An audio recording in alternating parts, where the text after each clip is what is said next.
Hello everyone! For today's video guys ay i-unbox ko itong nabili ko na camera. Ito yung DJI Osmo Pocket 3 Creator Combo. So ganito lang kaliit ang kanyang box. At bubuksan ko na guys. Meron siyang plastic. At sa time na ine-edit ko itong video guys, na-try ko na itong camera na gamitin. At talagang napakaganda ng quality ng video sa camera na ito.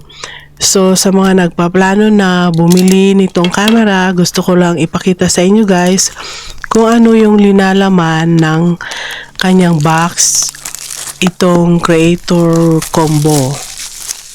So ayan, natanggal ko ng kanyang plastic. Napakaliit lang ng kanyang box, so magtataka ka kung gaano ba kalaki yung camera sa loob. Dahil napakadaming laman nitong karton na ito, pero napakaliit lang siya.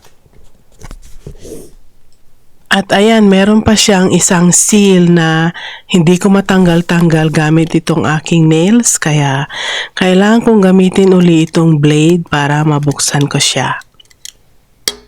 At ayan, natanggal na, kaya ngayon madali na lang siyang buksan. Nung first time kong matanggap itong camera, nagtataka ako bakit napakaliit, ano yung mga laman. So, papakita ko sa inyo guys yung laman ng loob niya. At naisipan ko nang bumili nitong camera dahil ang dating gamit ko most of the time ay yung aking cellphone.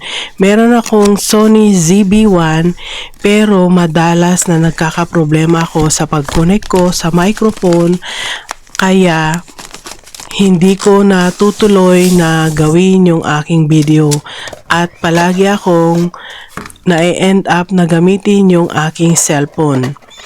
So, ito na guys, ang laman ng loob. So, meron siyang care card, mga papel-papel, mga instruction, kung paano gamitin, and so on and so forth.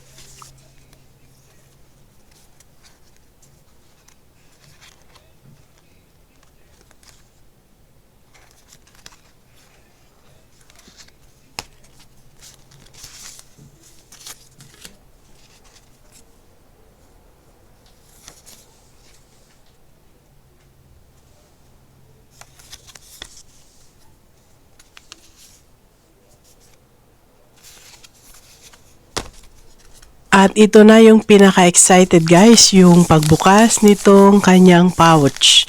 So, bale yung Creator Combo, meron siyang kasaling pouch na lalagyan ng camera at yung mga iba't ibang accessories na para doon sa camera mismo.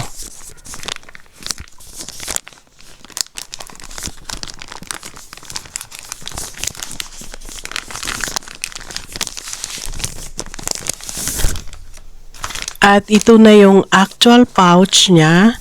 Waterproof siya. Maganda ang quality. Ayan. Ganyan ang itsura ng pouch. So ngayon bubuksan ko at titignan ko kung ano yung mga laman sa loob.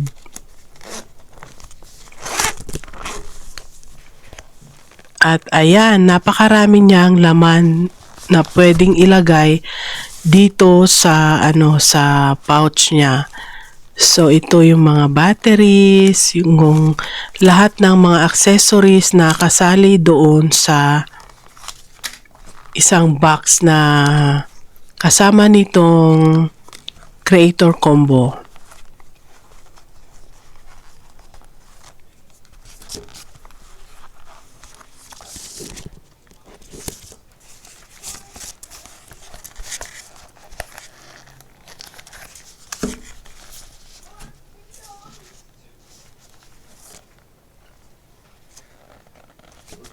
So as you can see guys, meron siyang mga konting mga compartment, kaya hindi ka na malilito kung saan mo ilalagay yung mga bagay-bagay doon sa loob ng pouch. So bale ito lahat yung laman guys. ng yung Creator Combo. So ito yung kanyang microphone. Itong likod niya is magnetic siya. Meron siyang maliit na part na gagamitin diyan para maikabit sa loob ng damit or whatever. Ito naman yung kanyang charging cord. So itong binubuksan ko guys, ito yung kanyang handle with 1/4 inch thread. Ayan siya, ganyan ang itsura. Tapos ito naman ay yung battery handle niya. Yan, ganyan siya kalaki base sa aking kamay.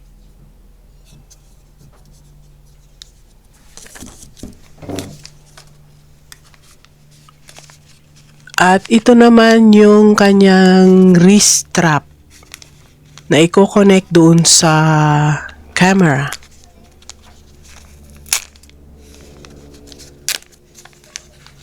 At nung nilagay ko ito guys, at ito naman yung yung windscreen sa microphone. DJI Mic 2 windscreen. At yan yung wrist strap. Iko-connect doon sa camera at medyo tricky yung pagko-connect guys. At ito yung microphone na may magnet. Ito yung kanyang yung mini tripod.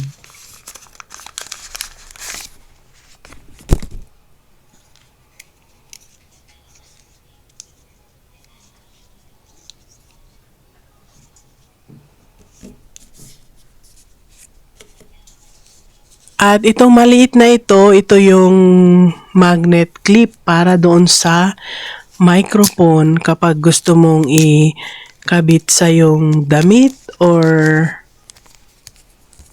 somewhere. Yan yung pang-connect dito sa microphone. Magnet siya at very strong talaga yung kanyang magnetic. Masasabi na talagang very good ang quality. At ito naman yung wide angle lens na pwedeng ilagay doon sa camera pag gusto mo ng wider na view ng iyong video.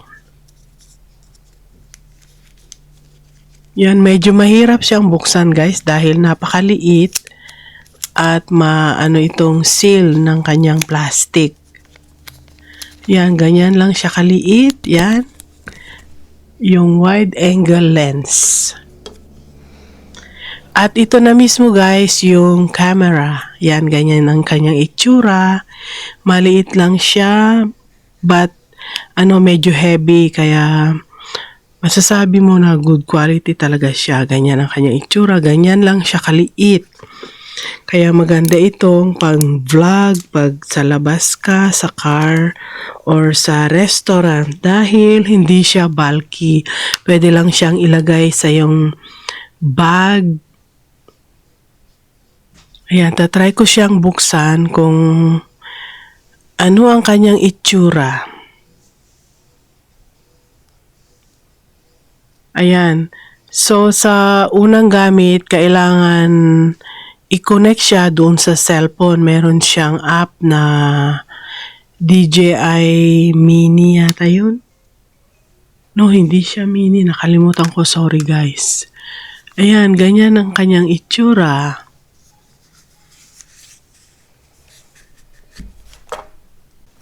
At ito naman yung box na kasali sa loob ng kanyang packaging. Wait lang at pakita ko sa inyo kung ano ang laman.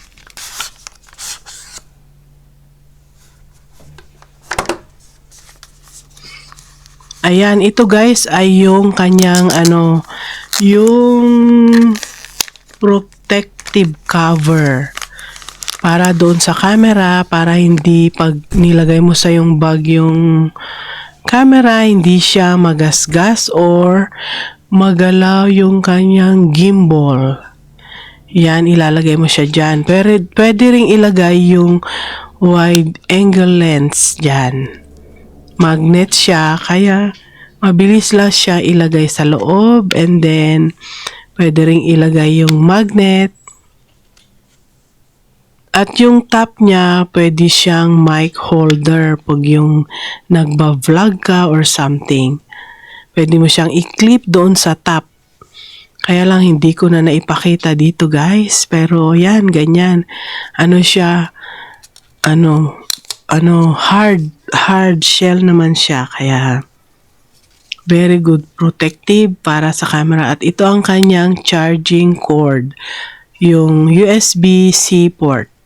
Yan, ganyan ang kanyang charger. So yan, ito na yung camera. Ngayon, tatanggalin na natin ang kanyang sticker. Ito yung satisfying part. Yan, yung talagang i-open mo na talaga yung nabili na camera.